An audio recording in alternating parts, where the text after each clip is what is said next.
O primeiro assunto que eu quero repercutir com você é sobre a ida do Lula na Rússia, né, que deu o que falar, como sempre, e que na sexta-feira passada ele esteve no desfile militar do Dia da Vitória, que marca o triunfo soviético sobre a Alemanha nazista.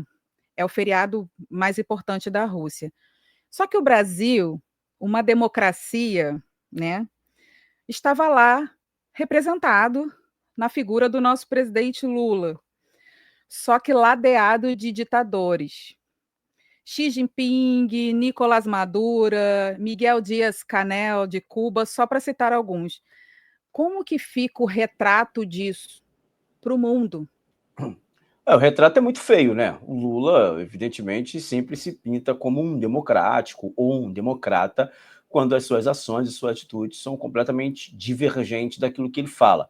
Essa foto, ela sai muito ruim, muito mal, mas é uma foto que converge com o pensamento ditatorial do governo do presidente Lula e do seu vice-presidente, Geraldo Alckmin, que alguns meses atrás também estava pousando em fotos no Oriente Médio com ditadores. Ditadores esses que inclusive, foram eliminados pelo Mossad, a inteligência israelense. Israel esse que o Lula, recentemente, acabou fazendo uma comparação completamente esdrúxula em comparar o que acontece hoje na faixa de Gaza com o que aconteceu na Segunda Guerra Mundial, onde os nazistas ali eliminaram sumariamente, de maneira assim, inimaginável, vários, 6 milhões de judeus. Esse sim, um grande genocida e assassino em massa, Adolf Hitler. Então, a imagem do Brasil ela já não vem sendo boa de muito tempo para cá.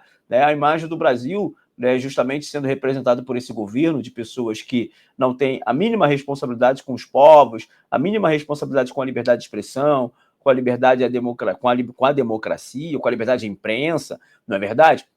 E agora em mais um fato ali junto a Vladimir Putin, a Xi Jinping, a pessoas que são governos que são totalmente totalitários e que suprimem a liberdade individual dos seus respectivos povos. Isso aconteceu na Rússia, isso já está acontecendo agora na China, enfim, o Lula ele é amigo de ditadores. Agora, é importante falar com o TSE, né? Porque o TSE impediu, por exemplo, a campanha eleitoral do presidente Bolsonaro em 2022 de veicular ou vincular a imagem do Lula a ditadores. O TSE proibiu o vínculo da imagem do Lula a, por exemplo, o Nicolás Maduro, que é o ditador da Venezuela. E agora está o Lula pousando aí em fotos do lado do ditador, está o ditador Nicolás Maduro vindo ao Brasil, que isso aconteceu aí uns 5, 7 meses depois do Lula tomar posse. Essa é a democracia que a gente vive no Brasil hoje, uma democracia de fachada. Na verdade, o que a gente vive é um regime ditatorial disfarçado e travestido de democracia, Monique. Estão de esconder esse apreço dele por ditadores, né? O que é contra o discurso que ele dá sobre democracia, defendeu democracia, que o governo Bolsonaro não era democrático, é o governo do PT que é, mas ele não esconde o apreço dele por figuras ditatoriais, né? Isso é muito curioso. Não tem ninguém para avisar, Satie? Na verdade, o Lula hoje ele governa com a sustentação do Supremo Tribunal Federal. Né? Essa é a única base de governo que o Lula tem. Hoje, o ministro Flávio Dino ele é o líder do governo no Supremo. A gente pode criar um cargo institucional para ele, porque é o que ele faz lá no Supremo Tribunal Federal, fazer essa assessoria, a liderança do governo e essa articulação e interlocução entre o Supremo Tribunal Federal e a presidência da República, ou seja, o poder judiciário com o poder executivo, porque o Lula não tem mais apoio no Congresso, não tem apoio lá no Senado, na Câmara, não tem apoio com seus eleitores, não é verdade? Não tem apoio do bloco do Mercosul, não tem apoio. Então, o governo Lula hoje ele é um governo fictício. Inclusive, o próprio Otávio Guedes, um dos âncoras da Globo News, jornalista da Globo News, ele disse claramente que quem governa o Brasil hoje, quem é o presidente do Brasil em exercício é o Jair Bolsonaro, porque quem pauta o Brasil ainda é o Jair Bolsonaro, justamente pela eficácia da comunicação pela verdade na comunicação e, em contrapartida, pela ineficiência do governo Lula, com casos de corrupção e uma série de outras coisas que faz com que esse governo perca o apoio popular. É só você ir na prateleira do supermercado que você vai entender do que eu estou falando, e isso é uma coisa que a dona Maria e o seu José já sabem, Monique. E ele reclamou, claro, da repercussão negativa, né, dessa visita dele à Rússia, e ele mandou aquela do: "Não se pode fazer mais nada". Só que assim, você é um presidente da república, você realmente tem que calcular os seus atos, né. É óbvio. Isso sem contar que a Janja, a senhora Janja da Silva, ela foi uma semana antes para a Rússia, tá? Talvez com medo, porque assim, a primeira-dama não é um cargo institucional. Não existe esse cargo, não existe o salário. Ela é uma espécie de.